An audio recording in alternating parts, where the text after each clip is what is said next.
Victim बनने और चापलूसी करने का यह मेल पेई युवान के लिए एक बहुत बड़ा झटका था, जो माँ के प्यार से भरी हुई और बहुत ज्यादा नार्सिसिस्टिक औरत थी। ओह मेरी बेचारी छोटी सी चीज। पेई युवान ने तुम्हें उठाया और अपनी बाहों में कसकर पकड़ लिया। लगभग तुम्हारा दम घुटने लगा। अब से मैं तुम्हारी माँ बनूंगी, रोना मत, रोना मत। वाह मेरी प्यारी बहन, हमें अब वह बेरहम माँ नहीं चाहिए। अब से मैं तुमसे प्यार करूंगा। तुम क्या खाना चाहती हो, क्या खेलना चाहती हो, बस बोल दो। आसमान में तारे बहन ने तुम्हारे लिए सारे उतार दिए। तुम पेई युवान के कंधे पर लेट गई, हांफने का नाटक करते हुए चुपके से तकिए को देख रही थी। शुक्र है वह अभी भी अपनी जगह पर था, तुमने खुद को नहीं दिखाया था। उफ, इससे तो मैं बहुत डर गई। यह बम डिफ्यूज करने से भी ज्यादा रोमांचक था। इस औरत का ध्यान पूरी तरह भटकाने के लिए तुमने आग में घी डालने का फैसला किया। तुमने नाक सिकोड़ी। बहन, तुमने अभी जो मूवमेंट किया वह बहुत सुंदर था। मैंने टीवी पर गायें देखी और तुम सबसे सुंदर थी। ये तारीफ एकदम सही समय पर हुई थी। पेई युवान को अपनी सुंदरता की तारीफ सुनना सबसे पसंद था, खासकर तुम जैसे छोटे शहर के किसी से। कामयाबी का एहसास अवार्ड जीतने से भी बेहतर था। वह कान से कान तक मुस्कुराई और तुम्हारी नाक दबाने के लिए हाथ बढ़ाया। छोटे जुओं ने शहद लगाया है। तुम्हारा टेस्ट अच्छा है, क्योंकि तुम बातों में इतने अच्छे हो तो बहन तुम्हें इनाम जरूर देगी। पेई युवान ने तुम्हें बिस्तर पर लिटाया और अपने हरमीस पतले सोने के पर्स की तरफ मुड़ी। वह कमरे में इधर उधर देखने लगी, तकिए के बारे में पूरी तरह भूल गई। मिल गया, उसने कहा, एक विनाइल रिकॉर्ड निकालकर तुम्हारे सामने लहराते हुए। तदा, यह मेरा लिमिटेड एडिशन मास्टर टेप है, दुनिया में इकलौता। मैंने शुरू में इसे उस म्यूजिक गॉडफादर को बर्थडे गिफ्ट के तौर पर देने का सोचा था, लेकिन अब यह तुम्हारा है। तुमने रिकॉर्ड को देखा, तुम्हारे होंठ हल्के से फड़क रहे थे। मैं तुम्हें एक बैंक कार्ड ही दे दूंगी, तुमने सोचा, लेकिन तुमने बहुत खुश होने का नाटक किया। दोनों हाथों से रिकॉर्ड ले लिया। मैं इसे पक्का संभाल कर रखूंगी, यह मेरे परिवार की विरासत होगी। पेई युवान खुश और बहुत खुश हुई। ठीक है, ऐसे रख दो, चलो नीचे चलते हैं। उस बेरहम कैपिटलिस्ट लियू रुयान ने अभी मुझे टेक्स्ट किया है कि आज रात एक दावत है और हमें जाने के लिए तैयार हो जाना चाहिए। दावत? तुम्हें दिलचस्पी हुई? लियू परिवार की दावत? यह पक्का कोई आम खाना पीना नहीं है, ये तुम्हारे लिए कुछ है। उस घमंडी अमीर लड़के के ग्रैंड एंट्री के लिए एकदम सही स्टेज। ठीक है बहन, तुम बात मानते हुए बिस्तर से कूद जाती हो। पेई युवान के शीशे में देखने का फायदा उठाते हुए तुम तेजी से अपने तकिए के नीचे से छोटी काली नोटबुक निकालती हो और उसे अपनी कमरबंद में ठूंस लेती हो। हम्फ, पेई युवान, है ना? तुमने अभी अभी मेरा दम घोंट दिया था, है ना? और तुम मेरी माँ बनना चाहती हो, है ना? अपने मन में नोटबुक के सीक्रेट्स को चुपचाप पलटते हुए तुम बाहर निकल जाती हो। दुश्मन, पेई युवान और जुर्म लगभग मेरे असली राज खोल ही दिए और टूटे हुए रिकॉर्ड से लोगों का दिल खरीदने की कोशिश की और बदला। अब से तुम्हें न सिर्फ मेरे लिए क्रेफिश बनानी होगी, बल्कि मेरे मोजे भी धोने होंगे, हाथ से धोने होंगे। अगली सुबह तुम पूरे शीशे के सामने खड़े होकर ब्रिटिश स्टाइल की लाल और काली प्लेड यूनिफॉर्म पहने उस छोटे लड़के को देख रहे हो, जो गहरी सोच में डूबा हुआ है। यह बुरा कैपिटलिज्म, यह स्कूल यूनिफॉर्म नहीं है, यह साफ तौर पर चलता फिरता पैसा है। तुम वहां किस लिए खड़े हो? क्या मुझे तुम्हें कार तक ले जाना होगा? दरवाजे से एक ठंडी आवाज आई। लियू रुयान ने आज गहरे काले रंग का बिजनेस सूट पहना हुआ था, उस तरह की अलग थलग बर्फीली रानी जो 10 मीटर के दायरे में किसी भी चीज को बर्फ की मूर्ति में बदल सकती है। तुमने तुरंत एक प्यारा बात मानने वाला चेहरा बनाया, अपना सिर पीछे झुकाया और दौड़कर लियू रुयान की उंगलियों को पकड़ने के लिए अपना छोटा सा हाथ बढ़ाया। बहन, आज बहुत सुंदर लग रही हो। यह आउटफिट तुम्हारे कीजी अंदरूनी क्वालिटी स्वभाव को एकदम सही दिखा रहा है, जैसे कोई ऊंचे पहाड़ का फूल आसमान से उतरा हो। लियू रुयान ने तुम्हें देखा, तुम छोटी चापलूसी करने वाली। उसके होंठ लगभग अनजाने में फड़क रहे थे। उसने अपना हाथ नहीं हटाया, इसके बजाय उसने तुम्हारा गोल मटोल छोटा पंजा पकड़ लिया। अच्छा लग रहा है, चुप रहो। लियू रुयान तुम्हें बाहर ले गई। कार पहले से ही इंतजार कर रही थी। याद रखना, स्कूल में परेशानी मत करना, लेकिन किसी को तुम्हें बुली भी मत करने देना। अगर मुझे पता चला कि तुम स्कूल में हो, सूंघता है, देन मैं तुम्हें उस दिवालिया प्राइसिंग सिस्टम में वापस फेंक दूंगा। तुम तुरंत अपना सिर खड़खड़ाते ड्रम की तरह हिलाते हो। नहीं नहीं नहीं, मजाक कर रहा हूँ। मैं तभी तक ठीक हूँ जब तक मैं दूसरों को बुली ना करूँ। मुझे बुली करने की हिम्मत कौन करता है? मैं एक मास्टर हूँ जिसकी इंटेलिजेंस पूरी तरह से मैक्सिमम है। नए गांव में सबको मारने के लिए तैयार एक स्टैंडर्ड रोल्स रॉयस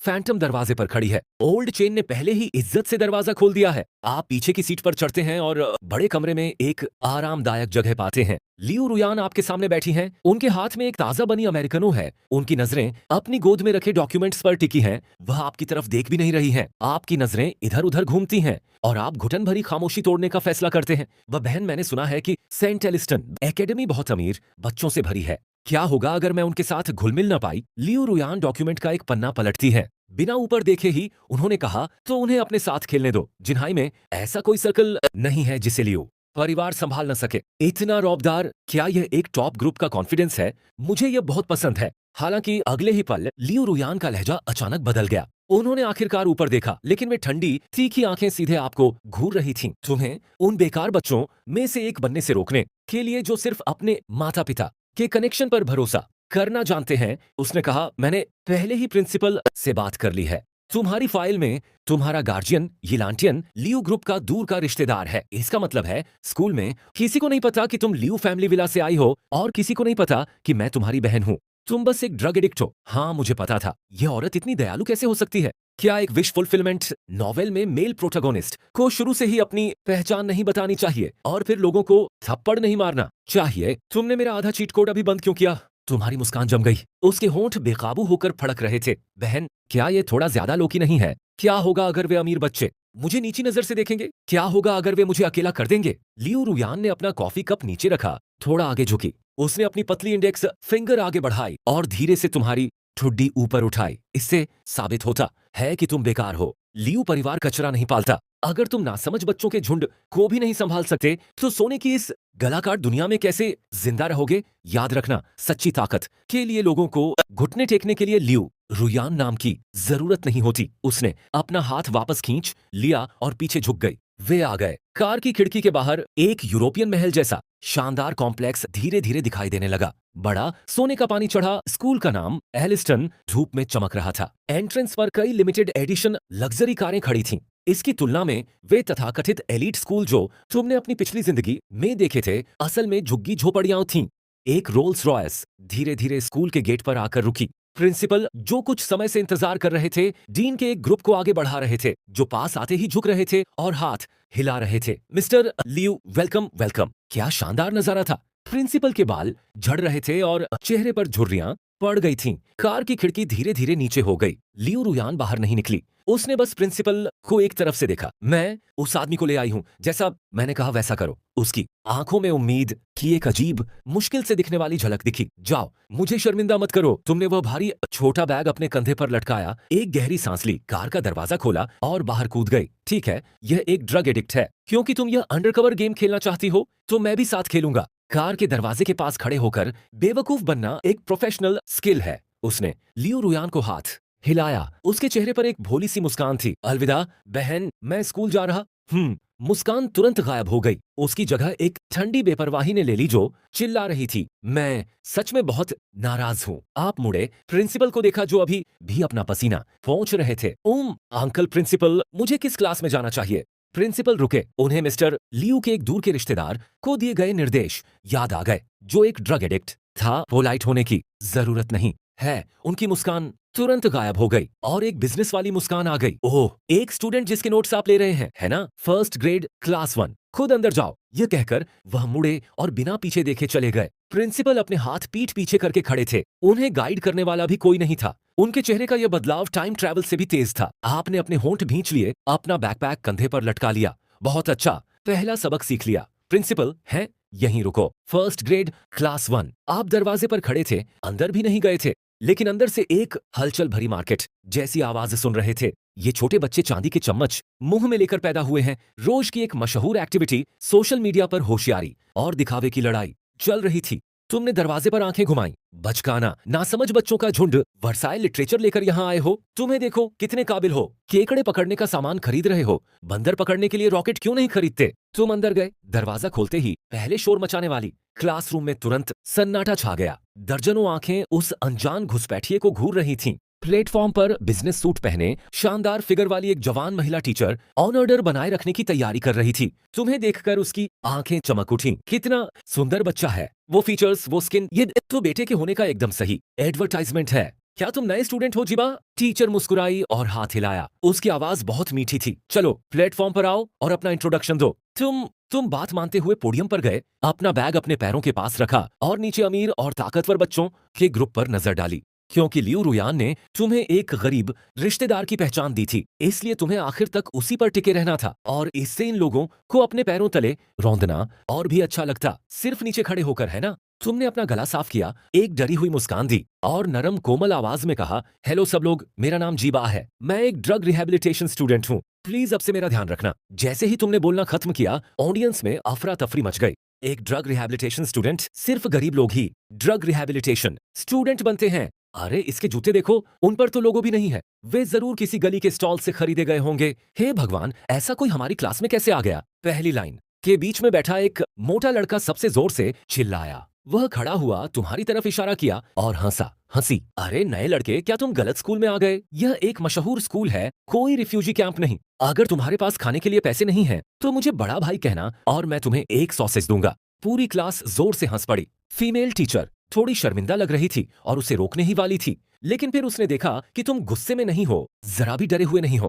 तुमने बस चुपचाप उस गोल मटोल लड़के को देखा। एक मासूम कंफ्यूज्ड मुस्कान धीरे धीरे तुम्हारे होठों पर आ रही थी। तुम्हारा हाथ चुपचाप तुम्हारी जेब में गया और छोटी काली नोटबुक को छुआ। बहुत बढ़िया, स्कूल के पहले दिन ही तुम्हारे दरवाजे पर सेल लग गई। गोल मटोल लड़के, तुमने जैकपॉट मार लिया है। मुझे इतनी जल्दी सेल की उम्मीद नहीं थी, लेकिन कोई सेल पहुंचाने के लिए हाथ पैर मार रहा है, इसलिए तुम कुछ नहीं कर सकते। तुमने उसे ऐसा करने नहीं दिया, अपना सिर झुकाकर घूरते रहे। लगता है तुम अमीर हो? तुम मुझे मिशेलिन क्यों नहीं खिलाते? तुम्हें लगता है कि तुम्हारा अलाउंस सिर्फ एक सॉसेज खरीदने के लिए काफी है? क्या बर्बादी है, और इसकी बदबू बहुत बुरी है, लगता है तुम्हारे मुंह से आ रही है। क्या तुम्हें इतनी भूख लगी थी कि तुमने टॉयलेट में स्ट्रॉबेरी खा ली? सबके मुंह हैरानी से खुले रह गए। तुम इतने नरम और कमजोर लग रहे हो, फिर भी तुम्हारा मुंह इतना भरा हुआ है। गोल मटोल लड़के का चेहरा तुरंत जिगर जैसा हो गया। तुमने क्या कहा? तुमने मेरी बेइज्जती करने की हिम्मत की? उसने टेबल से एक इरेजर उठाया और तुम पर फेंक दिया। वो भाड़ में जाओ बेचारे। तुम नहीं बचे, क्योंकि तुमने देखा ठीक दरवाजे पर प्रिंसिपल, जो अभी अभी गए थे, एक और जरूरी आदमी के साथ गुजर रहे थे। अगर तुम्हें उसी पल चोट लग जाती और तुम जमीन पर गिर जाते और कुछ आंसू निकालते, चलो इरेजर, यह तुम्हारी जिंदगी का सबसे शानदार पल है। अगर तुम चूक गए तो मैं तुम्हें नीचा दिखाऊंगा। एक रबड़ जिसमें बच्चे के कुंग फू जैसी ताकत थी, हवा में एक बेकार सा पैराबोला बना रही थी और उसका निशाना था तुम्हारा कीमती सिर। तुम्हारी अभी की स्किल्स से रबड़ तो छोड़ो, गोली से भी, खैर तुम गोली से तो बच नहीं सकते, लेकिन यह धीरे चलने वाला प्रोजेक्टाइल तुम्हारी आंखें बंद होने पर तुम्हारी दो उंगलियों के बीच फंस सकता था। लेकिन तुम हिले नहीं, क्योंकि तुम्हारी आंख के कोने से तुमने उस गंजे प्रिंसिपल को देखा जो पीछे की खिड़की से तुम्हें झुककर नमस्ते कर रहा था और एक अच्छे कपड़े पहने अमीर अधेड़ उम्र के आदमी को ले जा रहा था। जिस तरह से वह अधेड़ उम्र का आदमी ठुड्डी फुलाकर चल रहा था, उससे लगता था कि वह या तो स्कूल बोर्ड का मेंबर था या एजुकेशन ब्यूरो का कोई बड़ा आदमी। भगवान मेरे साथ है, मैं बस इन बिगड़ैल बच्चों से निपटने का बहाना ढूंढ रहा था और यह मेरे दरवाजे तक आ पहुंचा। छोटे मोटे तुम्हारी इस चालाकी भरी चाल की वजह से तुम्हारे पापा की आधी दौलत चली गई। तुम्हारे होठों पर हल्की सी मुस्कान आ गई। इरेजर लगभग धीरे से फड़फड़ाया, फिर तुरंत पीछे हट गया। जैसे ही वह तुम्हारे माथे को छूने वाला था, तुम हिले तक नहीं, तुम हिले, जानबूझकर अपना सिर थोड़ा आगे की ओर झुकाया। धप, एक तेज तीखी आवाज, फिर जैसे हथौड़े से मारा गया हो, तुम 2 कदम पीछे हटे, हवा में तेजी से झूलते हुए आखिर में टीचर के फर्श पर जोर से गिरे। आउच! यह चीख तेज और चुभने वाली, बेबसी और डर से भरी हुई ने अचानक क्लास की हंसी को शांत कर दिया। सोने की चेन वाला मोटा लड़का, जो प्लेटफॉर्म पर चढ़ने के लिए जोर जोर से चिल्ला रहा था, अभी भी अपना हाथ पकड़े हुए था, फेंकने जैसा इशारा करते हुए। गुस्से से उसका चेहरा बिगड़ गया। उसने कहा, मैंने तो कोई जोर भी नहीं लगाया। उसने अपने हाथ को देखा, फिर तुम्हें, जो जमीन पर बिना हिले डुले पड़े थे। एक बनावटी एक्सीडेंट, यह पक्का एक बनावटी एक्सीडेंट है। तभी ओ धमाका, क्लासरूम का दरवाजा खुल गया। प्रिंसिपल, जो बाहर दिखावा कर रहे थे, अब दौड़कर अंदर आए। उनका चेहरा राख जैसा और पसीने से भीगा हुआ था। उसके पीछे फर्स्ट मेट भी थी। उसकी प्यारी सी मुस्कान कांप रही थी। वह भी उतनी ही हैरान थी। क्या हो रहा है? प्रिंसिपल की दहाड़ थम गई थी। वह आदमी जिसे लियू रुयान खुद लाई थी, लियू ग्रुप का एक दूर का रिश्तेदार। हालांकि प्रेसिडेंट लियू ने कहा था कि किसी स्पेशल ट्रीटमेंट की जरूरत नहीं है। अगर वह सच में ऐसा मानता तो वह पागल हो जाता, इसीलिए वह चौंक गया था। 5 मिनट से भी कम समय में ठीक उसकी नाक के नीचे उसे चीर दिया गया। अगर यह बात लियू रुयान तथाकथित गोल्डन सी डेमोनेस तक पहुंच गई तो उसे, प्रिंसिपल को, कल फांसी पर लटका दिया जाएगा। स्टूडेंट जी, क्या तुम ठीक हो? खूबसूरत होमरूम टीचर मिस ली ने सबसे तेज रिएक्ट किया। उसके लंबे ऊंची हील वाले पैर पोडियम के किनारे तक पहुंचे। वह नीचे झुकी और पागलों की तरह तुम्हें ऊपर उठाने में मदद की। अचानक हुई इस हरकत की वजह से उसके बिजनेस सूट के कॉलर पर खून का एक धब्बा थोड़ा हिल गया। हालांकि आपको बहुत ज्यादा चोट लगी थी, फिर भी एक बड़े दिल वाले जेंटलमैन के तौर पर आपने फिर से प्यार से उसकी तरफ देखा। हम टीचर, आपका फिगर सच में कमाल का है। खुशबू भी बहुत अच्छी है। ये जरूर शनेल नंबर 5 की होगी। आप अंदर से बहुत अच्छा महसूस कर रहे हैं, फिर भी बाहर से आप अपना माथा ढक रहे हैं। आपकी आंखों में आंसू आ रहे हैं, गिरने का डर है, आप बहुत बेचारे लग रहे हैं। आप कांपते हुए अपना हाथ छोड़ते हैं और सच में आपके गोरे माथे पर एक छोटा सा लाल धब्बा दिखाई देता है। आपने असल में इसे खुद ही रगड़कर लाल कर लिया है। वाह टीचर, मुझे चक्कर आ रहा है। आप कमजोरी से टीचर ली के नरम गले लग जाते हैं। टीचर ली का दिल टूट रहा है। इतना सुंदर और अच्छा व्यवहार करने वाला बच्चा पहले ही दिन इस तरह से परेशान। वह अचानक ऊपर देखते हैं, उनकी सुंदर आंखें चौड़ी हो जाती हैं और वे उस गोल मटोल लड़के को ध्यान से देखते हैं। वांग जिनबाओ, तुम क्या कर रहे हो? यह जानबूझकर एक क्लासमेट को नुकसान पहुंचाना है। अपने माता पिता को बुलाओ अभी, तुरंत। वांग जिनबाओ नाम का वह मोटा लड़का जो क्लास में सबको बुली करता था, अपने परिवार की कोयला खदानों पर निर्भर था, टीचरों की भी इज्जत नहीं करता। लेकिन आज प्रिंसिपल और स्कूल बोर्ड के सदस्यों के मौजूद होने पर वह घबरा गया। मैं तो बस उसके साथ मजाक कर रहा था, वांग जिनबाओ ने जिद करते हुए कहा, फिर भी मानने से मना कर रहा था। उसे किसने कहा मुझे मेंटली चैलेंज्ड कहने के लिए? प्रिंसिपल गुस्से में था, उसके बाल लगभग झड़ रहे थे। वह दौड़कर आया और वांग जिनबाओ की नाक की ओर इशारा किया। किसी पर कुछ फेंकना मजाक माना जाता है। क्या तुम जानते हो वह कौन है? प्रिंसिपल के शब्द उसके मुंह से निकले ही थे कि उसे अचानक कुछ समझ आया। तब प्रेसिडेंट लियो ने हमें लो प्रोफाइल रहने के लिए कहा है, उसने कहा, जैसे तैसे तुम्हारी पहचान दबाते हुए। हालांकि वांग जिनबाओ नाम का वह मोटा आदमी भले ही सीधा साधा था, उसकी याददाश्त तो बहुत अच्छी थी। उसने अपनी मांसल आंखें सिकोड़ लीं और तुम्हारे चेहरे को ध्यान से घूरने लगा। अचानक जैसे उसे कोई नया कॉन्टिनेंट मिल गया हो, उसने तुम्हारी तरफ इशारा किया और चिल्लाया, मुझे याद है, मैं सोच रहा था कि तुम इतने जाने पहचाने क्यों लग रहे हो। मैंने कल रात ही न्यूज देखी थी। वांग जिनबाओ बहुत एक्साइटेड था, जैसे उसने तुम्हारी कोई जानलेवा कमजोरी पकड़ ली हो। तुरंत वह पैनिक से घमंड में आ गया। वह बॉडी के चारों ओर घूमा, चिल्लाया, उसके झांसे में मत आना सब लोग। वह कोई ड्रग एडिक्ट नहीं है, वह जी फैमिली का वह कमीना बच्चा है। याद है, कल रात ये सब न्यूज में था। तुम्हारा कमीना भाई करोड़ों लेकर भाग गया, अनगिनत इन्वेस्टर्स को बर्बाद कर दिया। मेरे पापा कल रात कोस रहे थे, कह रहे थे कि जी फैमिली में एक भी अच्छा इंसान नहीं है, वे सब बड़े झूठे हैं। वह चीख वज्रपात जैसी थी। जो लड़कियां अभी तक तुमसे हमदर्दी जता रही थीं, उनके एक्सप्रेशन तुरंत बदल गए। जिस क्लासरूम को वे याद कर रही थीं, वह अब फुसफुसाहट और नफरत भरी नजरों से भर गया था। जो लड़कियां पहले तुम्हारे लुक्स की तारीफ करती थीं, वे अब नफरत से अपनी नाक सिकोड़ रही थीं। यह सब देखकर दिल में ठंडक सी महसूस हुई। पैसे पर पले बढ़े इन बच्चों ने बहुत पहले ही ताकतवर लोगों की चापलूसी करना और कमजोरों को धमकाना सीख लिया था। हालात बदलते देख वांग जिनबाओ और भी घमंडी हो गया। वह कमर पर हाथ रखकर खड़ा था, पैर हिला रहा था। उसके गले में सोने की बड़ी चेन देखकर सबको चक्कर आ रहे थे। प्रिंसिपल, आपको उस धोखेबाज के भाई को हमारे स्कूल में आने देने का क्या हक है? मेरे पापा ने स्कूल को इसलिए डोनेशन दिया ताकि मैं अमीर लोगों से दोस्ती कर सकूं, न कि ऐसे क्रिमिनल के परिवार से मिलने जुलने के लिए। क्या आप सारा इल्जाम उसी पर डालेंगे? अगर मेरा कुछ नुकसान हुआ तो उसे स्कूल से निकाल दो, उन्हें बाहर निकालो। वांग जिनबाओ के आदमी भी हंगामे में शामिल हो गए। प्रिंसिपल को बहुत पसीना आ रहा था। ये ठीक नहीं था। इन बिगड़ैल बच्चों को पता नहीं था कि उन्होंने किसे नाराज किया है। जी परिवार भले ही बर्बाद हो जाए, लेकिन वह अब लियू रुयान की सुरक्षा में था। प्रिंसिपल उन बच्चों को जबरदस्ती दबाने ही वाले थे कि तुमने अपना ठंडा छोटा सा हाथ बढ़ाकर धीरे से प्रिंसिपल की आस्तीन खींची। प्रिंसिपल ने कंफ्यूजन में नीचे देखा और देखा कि तुम टीचर ली का दामन छोड़कर अकेले खड़े हो गए हो। तुमने अपना सिर झुका लिया, तुम्हारे बालों में तुम्हारे इमोशंस दब गए थे। तुम्हारा छोटा सा शरीर प्लेटफॉर्म पर बहुत अकेला लग रहा था। अंकल प्रिंसिपल, प्लीज उन्हें दोष मत दो। उन्होंने जो कहा वह सच है। मेरे भाई ने गलती की थी और हमारा परिवार दिवालिया हो गया था। इसे मेरे भाई की तरफ से एक छोटा सा बदला समझो। तुमने घमंडी वांग जिनबाओ को समझदारी से देखा। मैं नहीं करूंगा। तुमने गहराई से सिर झुकाया। मैंने तुम्हारा इरेजर गंदा कर दिया। इन शब्दों से पूरा कमरा एक बार फिर सन्नाटे में डूब गया। टीचर ली की आंखें लाल हो गईं। कितना समझदार बच्चा है। उसी को परेशान किया गया था, फिर भी उसने बदले में माफी मांगी। ये असल में धरती पर एक फरिश्ता था, मतलबीपन से। स्टूडेंट को याद करके टीचर ली को दिल का दर्द हुआ और वे लगभग वांग जिनबाओ को पीटने के लिए दौड़ पड़े। लेकिन जैसे ही तुमने अपना सिर नीचे किया, तुम्हारे होंठों के कोने पर एक ठंडी और बेरहम मुस्कान आ गई।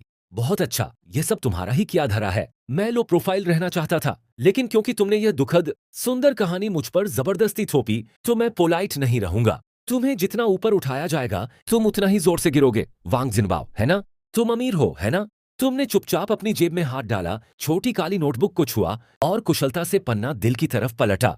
तुमने चुपके से अपनी जेब में हाथ डाला और छोटी काली नोटबुक निकाली। तुम्हारा अंगूठा कुशलता से पहले पेज पर गया। टारगेट वांग जिनबाओ और उसके परिवार के बिजनेस क्राइम। इस युवा मालिक को सबके सामने बेइज्जत करना, जिस पर पर्सनल अटैक का शक है और जो इतना बदसूरत है कि मेरी आंखों में धूल नहीं झोंक सकता। एक्स्ट्रा नोट, उसने अभी कहा कि उसके पिता हमारे परिवार को झूठा कहते थे। बहुत अच्छा, तो फिर उसके पापा को खुद अनुभव करने दो कि असली कैपिटलिस्ट गला घोंटना कैसा होता है। बदले की उल्टी गिनती। पहले मुझे सब्जियों का एक बैच बेचने दो और लियू रुयान को देखने दो कि इस बेचारी के साथ कितना गलत हुआ है। जब तुमने ऊपर देखा तो तुम्हारा चेहरा पहले से ही उस बहुत गलत हुए लेकिन मजबूत और मजबूत एक्सप्रेशन में बदल गया था। प्रिंसिपल बोबो, तुमने क्लासरूम की आखिरी लाइन में कूड़ेदान के पास अकेली सीट की ओर इशारा करते हुए कहा, मैं बाकी सबकी तरह कीमती नहीं हूं।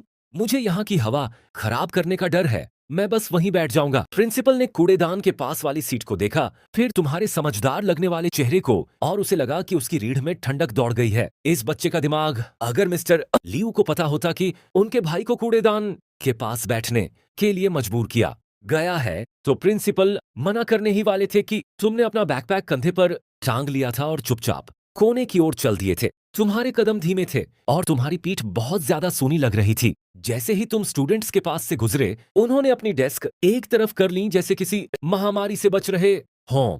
वो काफी स्मार्ट है, वांग जिनबाओ ने घमंड से कहा और वापस बैठ गए। तुम कोने में गए, अपना बैकपैक नीचे रखा और फिर एक बैंकनोट निकाला, धीरे धीरे डेस्क पहुंचते हुए। एकदम सही, ये जगह शानदार है। पोडियम से दूर तुम दीवार से सटकर भी सो सकते हो, नजारा साफ दिखता है और सबसे जरूरी बात, पूरी तरह से अकेले होने का एहसास तो कमाल का है। जब फैंगजू और लियू रुयान मुझे लेने आएंगे, मेरी हालत बहुत खराब है। हे वांग जिनबाओ, मुझे उम्मीद है कि तब तक तुम्हारी सोने की चेन ठीक रहेगी। तुम पूरी क्लास में अपनी डेस्क पर झुके हुए थे, ऐसे लग रहे थे जैसे तुम चुपके से रो रहे हो। असल में तुम गहरी नींद में सो रहे हो। कल रात उस गुंडे ने तुम्हें इतना परेशान किया कि तुम ठीक से सो भी नहीं पाए। टीचर समेत पूरी क्लास को लगा कि तुम, यह बदकिस्मत नौजवान मास्टर, अकेले कोने में अपने जख्म सहला रहे हो। वांग जिनबाओ बार बार घूम रहा था, तुम्हारी पीठ पर मुंह बना रहा था, लेकिन उसने तुम पर जो भी कागज के गोले फेंके, वे तुम्हारी नींद में बिल्कुल नहीं पहुंचे। जब तक स्कूल की घंटी नहीं बजी, वह सुहाना म्यूजिक वांग जिनबाओ को जीत के गाने जैसा लगा। अरे बेचारा वांग जिनबाओ अपना हीरे जरा बैग लेकर कुछ साथियों के साथ तुम्हारी डेस्क तक आया। उसने तुम्हारी डेस्क पर जोर से लात मारी। उठो, स्कूल खत्म हो गया। क्या हुआ?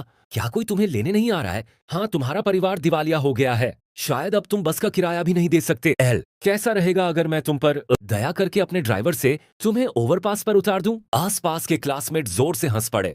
तुमने अपनी नींद भरी आंखें मली और धीरे से उठ बैठे। तुमने वांग जिनबाओ की तरफ देखा भी नहीं, बस आराम से अपना बैग पैक किया। जरूरत नहीं है, तुमने कहा, और एक छोटी नोटबुक जो मन की बातें रखने के लिए होती है, बैग में ठूंस दी। जिपर लगा हुआ था, मेरा परिवार मुझे लेने आएगा। वांग जिनबाओ इतनी जोर से हंसा कि वह लगभग गिर ही गया। तुम्हारा परिवार? तुम्हारा मतलब उस भागे हुए भाई से है, या तुम पैदल घर जाने का प्लान बना रहे हो? उसने अपना बैग कंधे पर लटकाया और खड़ी हो गई। हालांकि वह वांग जिनबाओ से आधा सिर छोटी थी, लेकिन उसके चेहरे से जो आभा निकल रही थी, उससे वांग जिनबाओ को अजीब तरह से दबा हुआ महसूस हुआ। एक तरफ हटो, उसने शांति से दो शब्द कहे, बिना किसी इमोशनल उतार चढ़ाव के, फिर भी ऐसे ठंडे जैसे लियू रुयान ने उस पर कब्जा कर लिया हो। वांग जिनबाओ एक पल के लिए हैरान रह गया, फिर गुस्से से भर गया। तुम्हारी हिम्मत है मुझे हुक्म चलाने की? मेरा यकीन करो, मैं तुम्हें शब्द पूरे भी नहीं हुए थे कि क्लासरूम के बाहर अचानक हंगामा मच गया, जिसके बाद बाहरी कर देने वाली चीखें सुनाई दी। हे भगवान, ये किसकी कार है? वे सीधे स्कूल में कैसे घुस आए? सिक्योरिटी, क्या तुम लोग इसके बारे में कुछ नहीं करोगे? कुछ मत करो मेरे पैर, उस लाइसेंस प्लेट को देखो। जिन बा बा बा बा बा, कौन इसके बारे में कुछ करने की हिम्मत करता है? सभी स्टूडेंट्स खिड़कियों की तरफ दौड़े। स्कूल बिल्डिंग के नीचे का ड्राइववे, जो पेरेंट्स की लग्जरी कारों से भरा होना चाहिए था, अब पूरी तरह से खाली हो गया था। एक काली family style Rolls Royce Phantom main entrance को रोककर खड़ी थी। दरवाजा खुला और एक लंबा सीधा काले कपड़ों वाला पैर सबसे पहले बाहर निकला। इसके बाद आइसक्वीन लियू रुयान, जिसके सामने अनगिनत फाइनेंशियल मैगजीन के कवर फीके पड़ गए थे, कार के पास खड़ी थी, सन ग्लासेस पहने और बेपरवाह लग रही थी। इस बीच दूसरी तरफ फरारी में बेसबॉल कैप और मास्क पहने एक औरत, लेकिन फिर भी अपनी साफ बदबू नहीं छिपा पा रही थी, बेसब्री से दरवाजा बंद कर दिया और गम चबा रही थी। ये स्कूल की सड़क कितनी पतली है, इसने मेरी कार पर लगभग खरोंच लगा दी थी। पूरा स्कूल हैरान था। सब लोग खिड़कियों से सट गए। उनकी आंखें लगभग बाहर निकल रही थीं। वांग जिनबाओ भी खिड़की से सट गया और टॉप टियर लाइनअप को देखकर उसके मुंह से लार टपक रही थी, जिसे उसने सिर्फ टीवी पर देखा था। वाह, कितना हैंडसम है! वह यहाँ किसे लेने आया है? वह हमारे स्कूल के किसी बड़े आदमी का बच्चा होगा। काश मैं उसे जान पाता। तुम उसके पीछे खड़ी हो गईं, अपना कॉलर ठीक किया और तुम्हारे होठों पर एक शरारती मुस्कान आ गई। फिर तुमने धीरे से वांग जिनबाओ को एक तरफ धकेला जो तुम्हारे सामने खड़ा था, हैरान सा लग रहा था। और मेरी बहन मुझे लेने आई है। वांग, तुम मुड़ी और उस अभी भी हैरान छोटे गोल मटोल लड़के को देखा।